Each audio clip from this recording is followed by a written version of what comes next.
Kalen settled into the less forgiving contours of the aisle seat. It wasn't the spacious window spot he'd originally booked on Route Zenith Passage 881, but it would do. The window seat, the one with the slightly better legroom and the promise of an uninterrupted view of the sky, now belonged to Corbin Vance, who looked significantly more comfortable, if still weary. The immediate discomfort was minor but insistent. The narrowness of the seat, the way the plastic armrest dug into his elbow, the constant parade of feet and elbows brushing past in the aisle. He watched the last few passengers board, the overhead bin slamming shut with jarring finality. The cabin lights dimmed slightly, casting a softer glow on the weary faces around him. The air felt thick, recirculated, carrying the faint mingled sense of cheap coffee, travel pillows, and nervous energy. Kalen leaned his head back against the thin fabric of the headrest, finding no real support. He closed his eyes for a moment. The low hum of the engines, a vibration felt deep in his bones. It was a familiar sound, the soundtrack to countless journeys, both welcome and unwelcome over the years. The flight attendants went through their safety routine, their voices a practice monotone, their gestures precise and automatic. Kalen knew the drill by heart.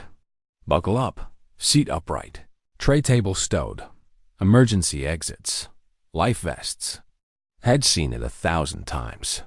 He opened his eyes, looking around the crowded cabin. People were already buried in their phones, adjusting headphones, wrestling with carry-on luggage. The collective energy was one of impatience, a shared desire to simply get to the destination. He tried to find a comfortable position, shifting his weight, but the seat seemed designed to resist comfort. His knees pressed uncomfortably close to the seat in front. Every time someone in the aisle shifted or reached into the overhead bin, his arm was bumped. It was a symphony of minor irritations, the typical price of air travel, amplified slightly by the less-than-ideal seat. He pulled a worn paperback from his small bag, the cover creased and dog-eared from previous trips. Reading usually helped pass the time, allowing him to escape the confines of the cabin, at least mentally. The plane taxied slowly, the engines whining louder. The ground crew became distant figures waving on the tarmac. The sense of being disconnected from the world below began to settle in. Then the familiar surge of power as the aircraft turned onto the runway, the engines roaring to life. The plane accelerated rapidly, pressing him back into the uncomfortable seat. The world outside blurred into streaks of color as they lifted off. He didn't look out the window.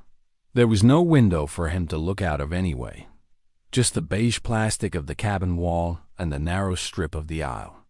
They climbed steadily. The nose of the plane pointed towards the gray sky. The cabin lights came back up to a softer level once they reached cruising altitude. The seatbelt sign clicked off. The flight attendants began their service, pushing carts laden with drinks and snacks down the narrow aisle. Kalen declined the offer of a drink, just asking for a cup of water when they reached his row. He took a small sip, the plastic cup feeling flimsy in his weathered hands. He tried to read his book, but the jostling from the aisle and the general din of the cabin made it difficult to concentrate. He could hear snippets of conversations around him, the crying of a baby somewhere in the back, the constant rustle of bags and blankets. He felt a familiar ache start in his lower back, a ghost of old injuries amplified by the unforgiving seat. He shifted again, trying to alleviate the pressure points. It was just a long flight. Had endured worse. Much, much worse. He thought briefly about Corbin Vance, wondering if he was sleeping, if he was comfortable. He hoped so. The young man had looked genuinely distressed when the gate agent was trying to figure out the seating issue. It had seemed like a simple thing to do, giving up a seat. A small inconvenience for him, potentially a significant relief for someone else. That's how he saw it. No big deal. Just the right thing to do. Hours passed. The flight settled into its routine. The sun outside, if he could see it, would be high now. The cabin temperature fluctuated slightly, at times too warm, and others too cool. He pulled out a thin blanket head packed, wrapping it around his shoulders, more for a sense of enclosure than for warmth. The armrest battle with the person next to him was a silent, ongoing skirmish, each of them trying to claim just a little more space. He gave up easily, letting the other passenger have most of it. It wasn't worth the energy. He closed his eyes again, trying to drift off, but sleep remained elusive in the upright, constrained position. His mind wandered, revisiting fragmented memories, the quiet hum of the engines a backdrop to the internal movie reel. The years seemed to blur together, the crisp air of early mornings, the dust and heat of foreign lands, the faces of people long gone or scattered. Service had been the defining thread of his adult life. Duty, responsibility, looking out for others. It wasn't something you just turned off. Suddenly, the familiar ding sounded over the aircraft intercom system. The cabin quieted slightly, people pausing their movies or conversations, expecting the captain's usual update on weather or estimated arrival time. Kalen opened his eyes, looking towards the front of the plane, though he couldn't see the cockpit door from his position.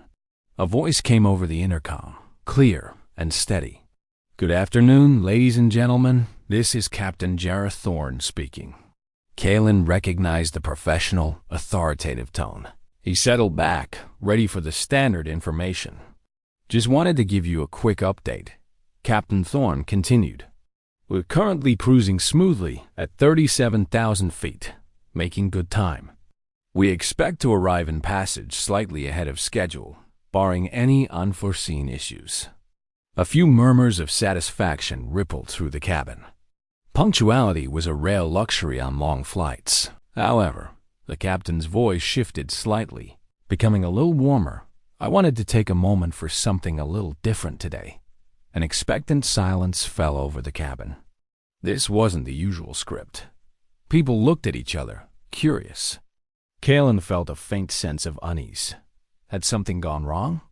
Before departure, we had a situation at the gate involving a passenger with a pressing medical need requiring a more accessible seat, Captain Thorne explained. "Our gate agent and crew were working to accommodate this, and I'd like to acknowledge an individual on board who, without hesitation, stepped up and volunteered to give up his originally assigned seat, a seat he had paid for and expected, to help this fellow passenger." Kalen felt a prickle of awareness. They were talking about Corbin Vance.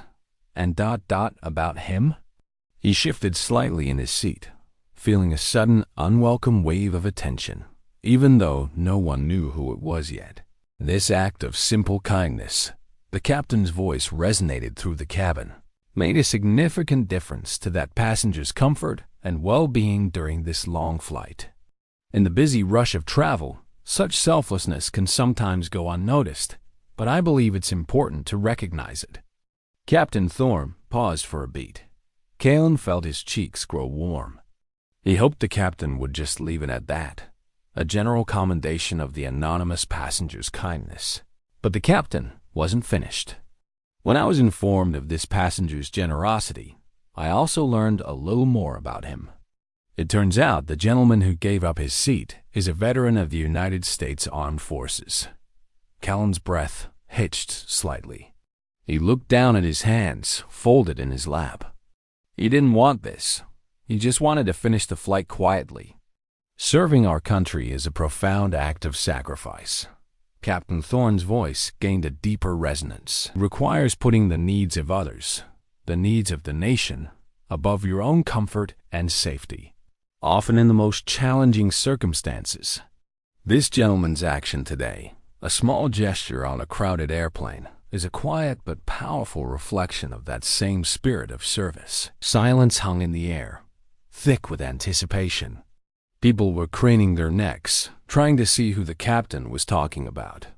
Kalen felt eyes scanning the rows. "On behalf of myself, my crew, and everyone here on SkySails Airways Route Zenith Passage 881, Captain Thorne announced, his voice warm with genuine respect. "I want to express our deepest gratitude to Kalen Hargrove for his service to our country. and for demonstrating that same selfless spirit with his actions on board today. The sound of his name, spoken over the intercom for everyone to hear, was startling. Kalen froze for a second, then felt a wave of heat wash over him. He instinctively shrank down in his seat, wishing he could disappear. He didn't look up. Then, slowly at first, a ripple started. Someone in the rows ahead began to clap. Then another, and another. The sound grew, spreading through the cabin like wildfire. It wasn't just polite applause. It was strong, sustained, genuine. People were clapping, cheering, some calling out, "Thank you." Kalen kept his head down, his eyes fixed on the worn cover of his book, which now seemed impossibly far away. He felt a lump form in his throat. This wasn't what he expected. He hadn't done it for recognition. He had just done it.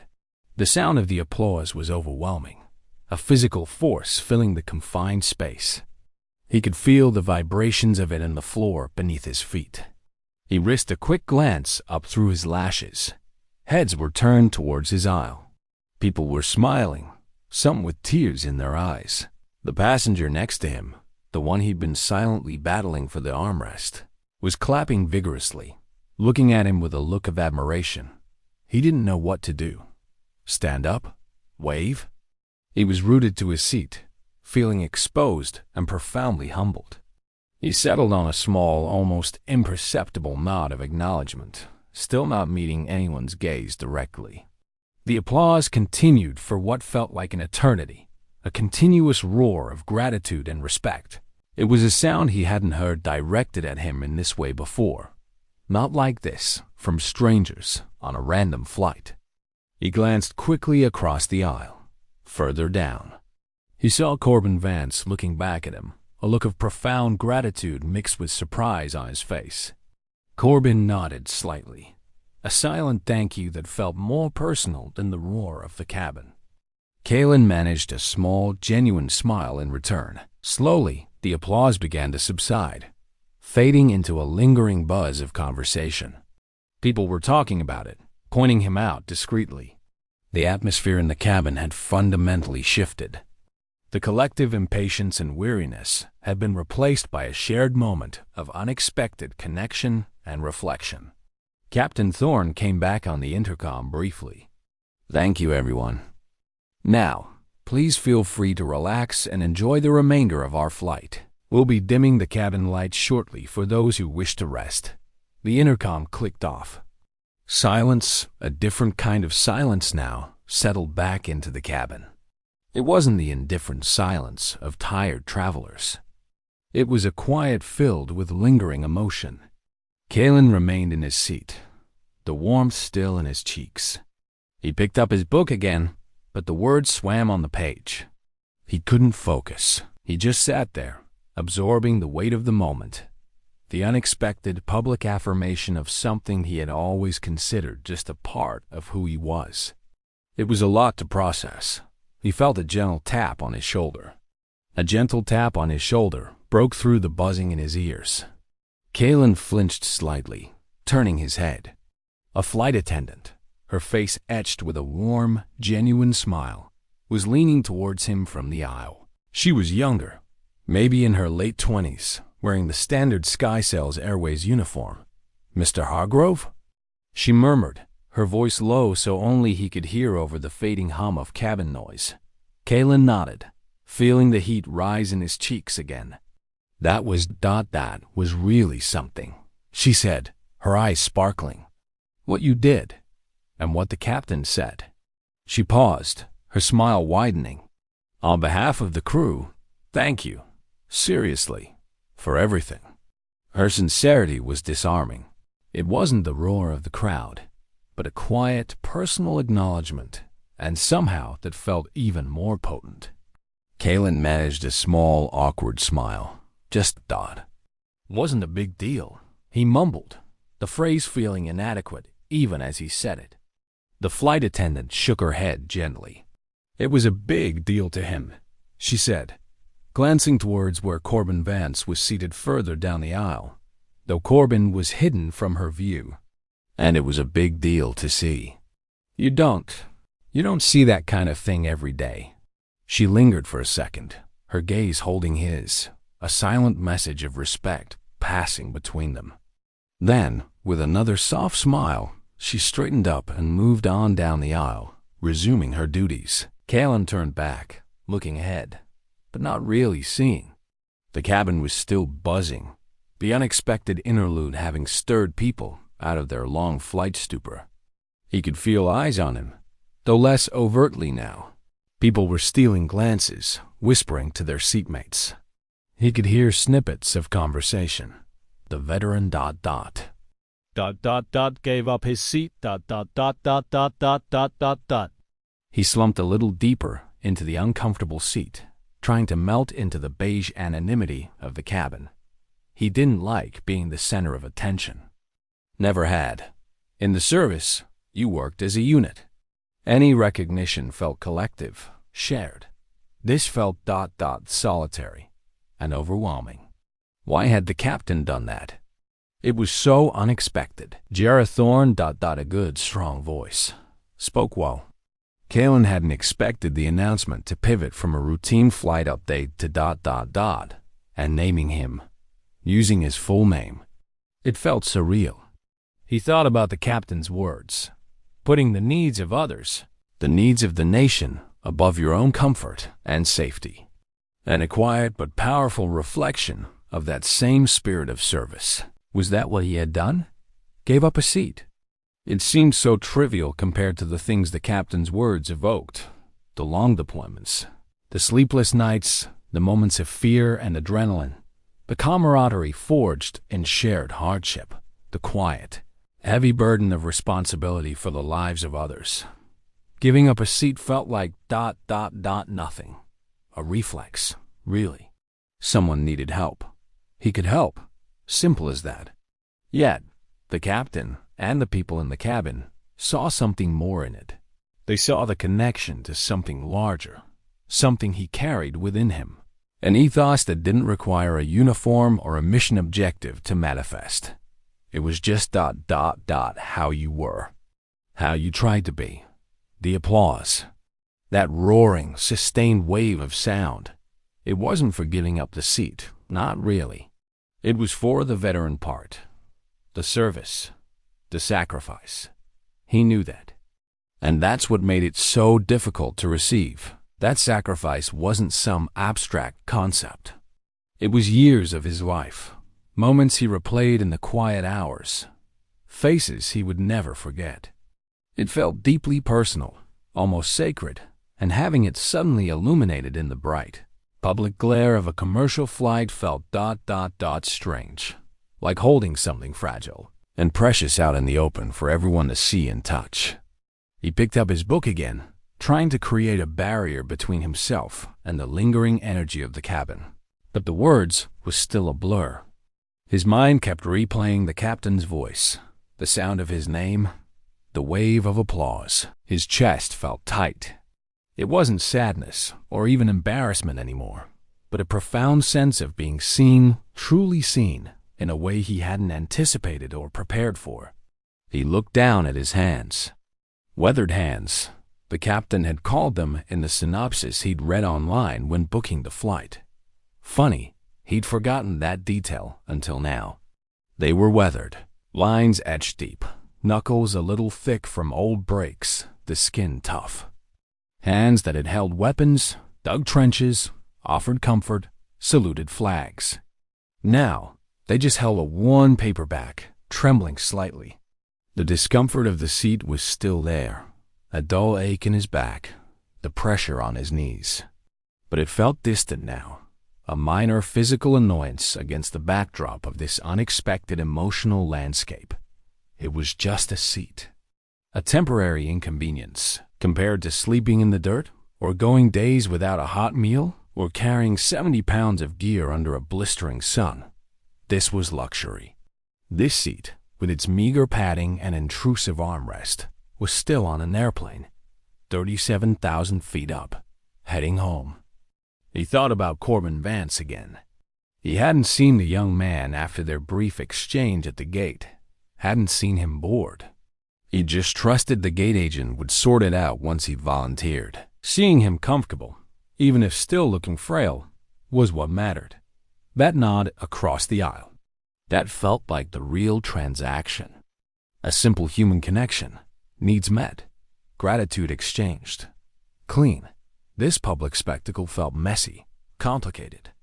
He closed his eyes again, trying to find some peace in the drone of the engines.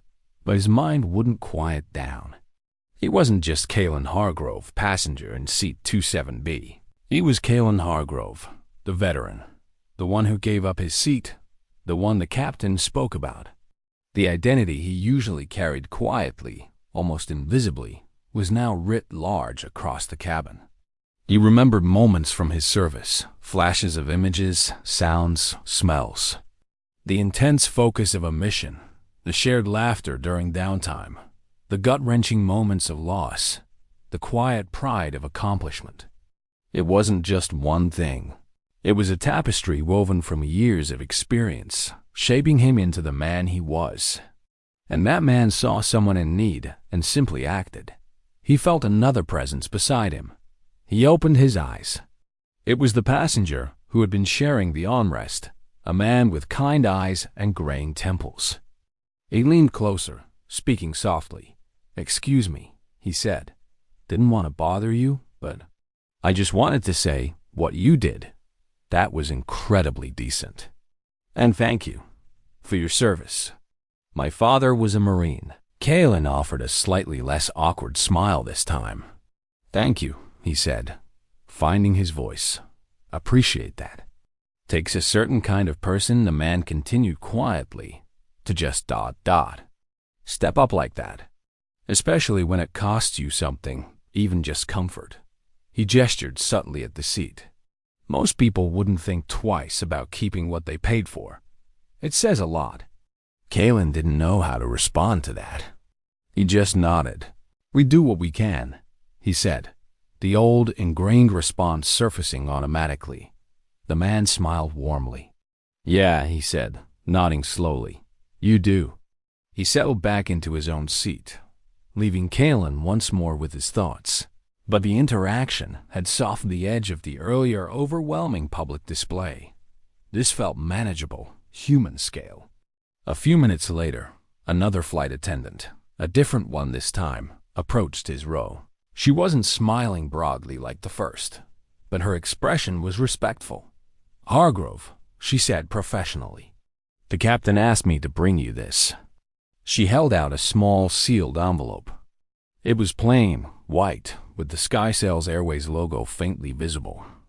Kalen took it, surprised. "Oh, thank you." "My pleasure," she replied, giving him a brief, appreciative look before moving on. He turned the envelope over in his hands. It felt thick, like there might be more than just a note inside. He hesitated for a moment, feeling a sense of privacy about this unexpected communication from the cockpit. He carefully opened it. Inside was a folded piece of paper, Captain Thorne's professional letterhead, and tucked beneath it a small, rectangular card. He unfolded the paper first. Captain Jareth Thorne's name and title were printed at the top. The note was handwritten, the script neat and strong. "Hargrove, I felt it was important to personally thank you for your selfless act today. Your willingness to give up your seat for a fellow passenger in need embodies the very best of human character. It was an honor to recognize you over the intercom, and I hope it served as a reminder to everyone on board of the profound impact of simple kindness and the enduring value of service. As a former Navy pilot myself, I understand the quiet dedication and sacrifice required. It was truly inspiring to see that spirit alive and well outside of uniform. Please accept this small token of our gratitude. Consider it a standing invitation. With deepest respect, Captain Jareth Thorne." Kalen's throat tightened again. A former Navy pilot. That explained the resonance in his voice, the understanding. He wasn't just saying words. He meant them. The note was thoughtful, personal, bridging the gap between the public announcement and a private connection forged by shared experience, even if in different branches of service. Kalen stared at the voucher. An upgrade? To business or first class? He hadn't flown like that in years. Not since he was traveling on official orders, maybe. It was a significant gesture. Much more than a small token. It was tangible, valuable. He felt a fresh wave of emotion. It wasn't just about the monetary value. It was about the intent. They hadn't just said thank you. They had shown it, in a way that went beyond words or applause. They saw him not just a veteran being publicly honored, but the individual who had made a personal sacrifice, however small he perceived it, and they were giving him back a measure of comfort, a taste of the ease he'd willingly foregone. He refolded the note and the voucher, tucking them carefully back into the envelope. He put the envelope into the inner pocket of his worn jacket. Right. A quiet exchange, a personal thank you, a tangible expression of gratitude. This he could accept. He leaned his head back against the seat again, the plastic digging slightly into his skull. The discomfort was still there, but it was background noise now, a dull thrum against the surprising warmth spreading through his chest. He looked around the cabin. The lights had dimmed slightly, as the captain had announced. Many passengers had settled down, some sleeping, others watching movies on their screens. The extraordinary moment had passed, receding into the shared history of this particular flight. But the atmosphere felt subtly changed, less anonymous somehow, more connected. Everyone on board now shared a piece of this story, this unexpected pause for human decency and recognition. Kalen could still feel the lingering energy, the quiet respect that now seemed to permeate the air around him. He thought about the long flight ahead, the remaining hours in this seat. It still wasn't comfortable. His back still ached. But the journey felt different now. It wasn't just about getting from Zenith to Passage. It was about this unexpected interlude, this moment where his quiet act of kindness, rooted in a lifetime of service, had been seen and honored. It was a powerful affirmation that what you did, even the small things, mattered. That dignity wasn't about rank or status, but about how you treated others and yourself. He closed his eyes, a faint smile touching his lips. The hum of the engine seemed less like a dull drone and more like a gentle lullaby now. He wasn't sure if he would use the upgrade voucher. Maybe not. But holding it, knowing it was there, felt like a physical manifestation of the respect he'd been shown. It was a quiet promise of comfort, a silent nod to the discomfort he'd willingly accepted. He drifted, not quite asleep, but somewhere between the present moment in the cramped seat and the echo of the applause, the warmth of the flight attendant's smile, the captain's resonant voice, and the personal gratitude in a handwritten note. The flight continued its steady path through the sky, carrying its load of weary travelers, and one veteran who had been unexpectedly reminded that even in the anonymity of modern life, acts of service and kindness could still resonate, connecting people in profound and unexpected ways. The long journey was far from over, but the hardest part, the part he hadn't known he needed to face, felt somehow complete. Now, just the physical miles remained. Hours later, the cabin lights began to brighten incrementally. The drone of the engines shifted pitch, a subtle change that signaled the beginning of descent. Kalen stirred, stretching cautiously in his seat. His back was stiff, his knees protesting, but the physical discomfort was still secondary to the quiet satisfaction that lingered from the earlier events. The flight attendants moved through the cabin, collecting blankets and stray cups, their movements practiced and efficient. Kalen folded his thin blanket and tucked it back into his bag. The descent deepened, pressing him gently down into the seat. He could feel the familiar pressure building in his ears. Looking down the aisle, he could see the backs of heads, some still dozing, others now awake and looking out the windows, eager for the first sight of the ground. He wondered if Corbin Vance had managed to rest comfortably. He hoped so. That was the point, wasn't it? A small sacrifice for a significant gain for someone else. The scale of the captain's reaction and the cabin's response was still astonishing to him, disproportionate to the act itself in his mind. But maybe that was the point the captain was trying to make. That simple kindness, when freely given, especially when it costs you something, is worth celebrating. That the spirit of service isn't confined to battlefields or parades, but lives in the everyday choices people make. The plane banked slightly, and Kalen could feel the tilt. Though he had no window, he could sense the change in perspective, the turning towards the destination. The world outside was coming closer. He thought about arriving in Passage, the busy terminal, the rush of people. He would blend back into the crowd, just another traveler among many. The brief moment in the spotlight would fade, becoming just a memory, a story he would likely never tell himself. He reached into his jacket pocket, his fingers brushing against the envelope holding Captain Thorne's note and the voucher. He didn't take it out, just held it there for a moment. It was a tangible reminder of the unexpected honor, a secret in his pocket. The landing gear lowered with a soft thud, a sound that resonated through the cabin. The engines whined louder, adjusting for the final approach. The world outside, invisible to Kalen, was rushing up to meet them. He felt the plane shudder slightly as it encountered pockets of air. He braced himself instinctively, a lifetime of anticipating bumps and turbulence kicking in. But this was routine, predictable. He watched the flight attendants take their seats for landing, their faces calm and focused. The cabin was quiet now, the earlier excitement replaced by the shared anticipation of arrival. He could hear the wind rushing past the fuselage, feel the subtle adjustments of the controls. Then the familiar jolt as the wheels met the runway. A slight bounce, then the steady rumble of the plane speeding down the tarmac. Reverse thrusters roared, pushing them forward against their seatbelts. The deceleration was firm and strong. They were down. A collective sigh seemed to sweep through the cabin, followed by the immediate click of seatbelts being released, despite the captain's voice coming over the intercom. "Ladies and gentlemen, welcome to Passage.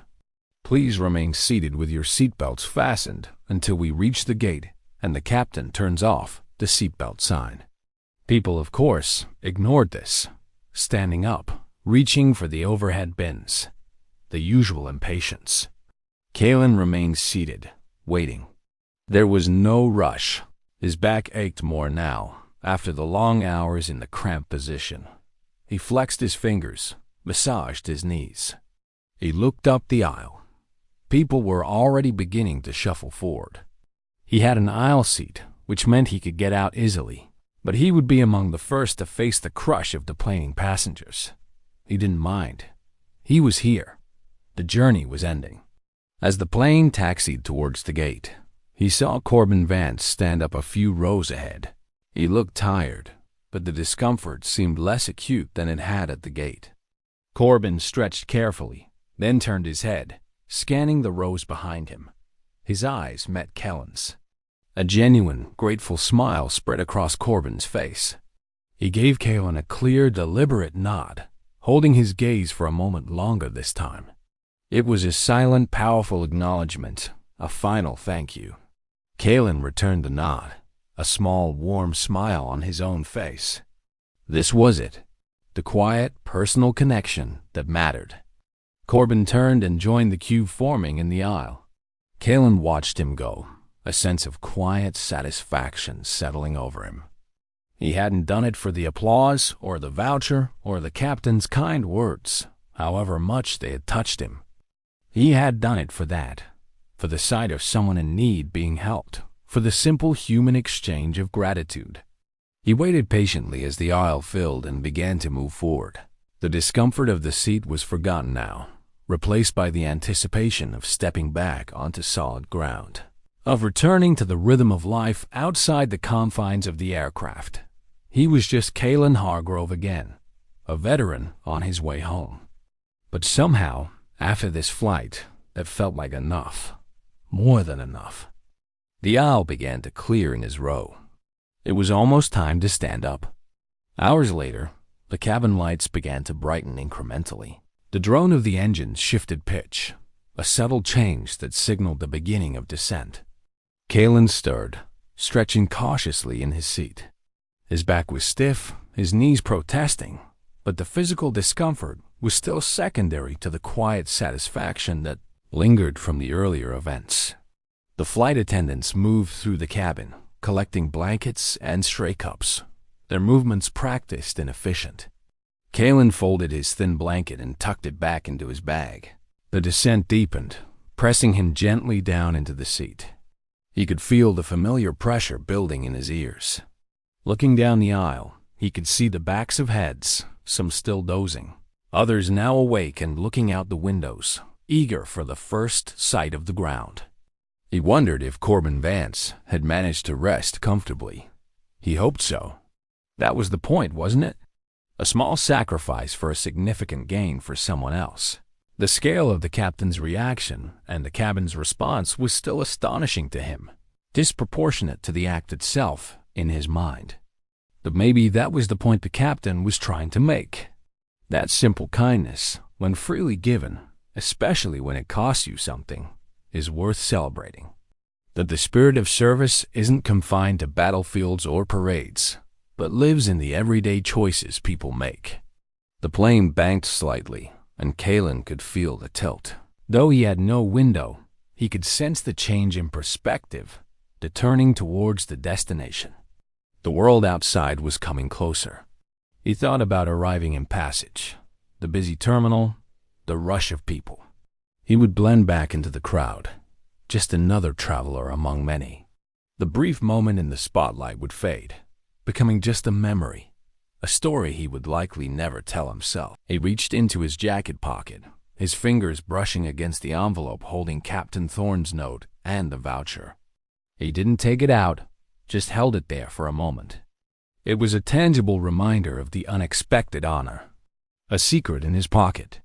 The landing gear lowered with a soft thud, a sound that resonated through the cabin. The engines whined louder, adjusting for the final approach. The world outside, invisible to Kalen, was rushing up to meet them. He felt the plane shudder slightly as it encountered pockets of air. He braced himself instinctively, a lifetime of anticipating bumps and turbulence kicking in. But this was routine. Predictable. He watched the flight attendants take their seats for landing, their faces calm and focused. The cabin was quiet now, the earlier excitement replaced by the shared anticipation of arrival. He could hear the wind rushing past the fuselage, feel the subtle adjustments of the controls. Then, the familiar jolt as the wheels met the runway. A slight bounce, then the steady rumble of the plane speeding down the tarmac. Reverse thrusters roared, pushing them forward against their seatbelts. The deceleration was firm and strong. They were down. A collective sigh seemed to sweep through the cabin, followed by the immediate click of seatbelts being released. Despite the captain's voice coming over the intercom, "Ladies and gentlemen, welcome to Passage. Please remain seated with your seatbelts fastened until we reach the gate and the captain turns off the seatbelt sign." People, of course, ignored this, standing up, reaching for the overhead bins. The usual impatience. Kalen remained seated, waiting. There was no rush. His back ached more now, after the long hours in the cramped position. He flexed his fingers, massaged his knees. He looked up the aisle. People were already beginning to shuffle forward. He had an aisle seat, which meant he could get out easily, but he would be among the first to face the crush of deplaning passengers. He didn't mind. He was here. The journey was ending. As the plane taxied towards the gate, he saw Corbin Vance stand up a few rows ahead. He looked tired, but the discomfort seemed less acute than it had at the gate. Corbin stretched carefully, then turned his head, scanning the rows behind him. His eyes met Kalen's. A genuine, grateful smile spread across Corbin's face. It gave Kalen a clear, deliberate nod, holding his gaze for a moment longer this time. It was a silent, powerful acknowledgement, a final thank you. Kalen returned the nod, a small, warm smile on his own face. This was it. the quiet, personal connection that mattered. Corbin turned and joined the queue forming in the aisle. Kalen watched him go, a sense of quiet satisfaction settling over him. He hadn't done it for the applause or the voucher or the captain's kind words, however much they had touched him. He had done it for the sight of someone in need being helped, for the simple human exchange of gratitude. He waited patiently as the aisle filled and began to move forward. The discomfort of the seat was forgotten now, replaced by the anticipation of stepping back onto solid ground, of returning to the rhythm of life outside the confines of the aircraft. He was just Kalen Hargrove again, a veteran on his way home. But somehow, after this flight, that felt like enough. More than enough. The aisle began to clear in his row. It was almost time to stand up. He stood, pulling his small carry-on bag from beneath the seat in front of him. He felt the stiffness in his legs, the persistent ache in his lower back. He joined the slow-moving line in the aisle, inching forward with the rest of the passengers. The air felt stale, thick with the breath of hundreds of people who had shared this pressurized tube for hours. He could smell the faint scent of disinfectant, leftover food, and the unique, indefinable odor of a packed airplane cabin. As he moved slowly towards the front, he noticed the lingering glances. People who had perhaps been too caught up in their own journey or the immediate excitement of the announcement were now seeing him up close. Some met his eyes with a small, shy smile. Others quickly looked away. There was no more applause, no more overt attention, just a quiet recognition that he was that person. It felt less overwhelming now, integrated into the slow, mundane process of deplaning. It was simply another layer to the shared experience of the flight. He passed the row where Corbin Vance had been seated. The seat was empty now, a crumpled blanket left behind. Kalen felt a quiet satisfaction, knowing that the young man had been able to rest, to travel in greater comfort during a time of need. It was a small thing, objectively, but it had meant something significant to Corbin, and clearly to others on the flight. Approaching the front of the cabin, he saw the flight attendant standing by the door, offering polite farewells. The young flight attendant who had first spoken to him after the announcement was there. Her warm smile returned as he approached. "Have a good day, Mr. Hargrove," she said, her voice still soft, but with a clear note of genuine warmth. "You too," Kalen replied, managing a more natural smile this time. "Thank you for everything." She nodded, her eyes conveying the shared understanding. He moved past her, stepping out of the aircraft door and onto the jet bridge. The jet bridge was brightly lit, the air inside conditioned and smelling faintly of cleaning supplies and stale recycled air, the generic scent of airports worldwide. He joined the stream of passengers moving towards the terminal. The pace quickened slightly here, people eager to escape the confines of the bridge. Kalen walked at his own steady pace, his body still adjusting to being upright and moving. He thought about the voucher in his pocket. He could use it for his next flight, maybe travel in a way he hadn't in years. It felt like a strange, unexpected gift. Not payment for what he had done, but a recognition of the cost, however small, and a gesture of appreciation that went beyond words. It was the system acknowledging the human element, the personal sacrifice, and the fact that it came from Captain Thorne, a fellow veteran, made it feel even more meaningful. It wasn't corporate gratitude. It was personal. He followed the signs towards baggage claim, walking through the wide, brightly lit corridors filled with shops and restaurants he paid no attention to. His mind was still on the flight, the unexpected honor, the quiet interactions that followed. It was a lot to take in. For so long, his service had felt like a chapter closed, a part of his past that was deeply personal, rarely discussed, and certainly not publicly acknowledged. He carried the weight of it, the memories, the lessons learned, the man it had made him, but it was his own. To have it suddenly brought into the light like that, connected to a simple act of kindness, felt both jarring and profoundly moving. He reached the escalator and rode down, the concourse shrinking above him. Baggage claim was already crowded. People clustered around the conveyor belts, their faces a mixture of impatience and weary anticipation. He found the carousel for route Zenith Passage 881 and joined the throng. The mechanical groan of the conveyor belt starting up drew everyone's attention. Bags began to appear, tumbling onto the belt, circulating slowly. Kalen watched them pass, a blur of colors and shapes. He wasn't in a hurry. He felt a sense of calm wash over him. The physical journey was almost complete. The emotional one was just beginning to settle. He saw his bag, a well-worn duffel, appear on the belt. He stepped forward and lifted it off, the familiar weight a comforting presence. With his bag in hand, he felt a sense of finality about the flight. He was back on the ground, ready to move on. He walked towards the exit, towards the waiting world outside the airport. As he passed through the sliding doors, the fresh air, albeit airport air, hit him in passage. The experience of the flight, the unexpected honor, the quiet moments of connection, it all felt like a powerful affirmation. It wasn't about being a hero or seeking recognition.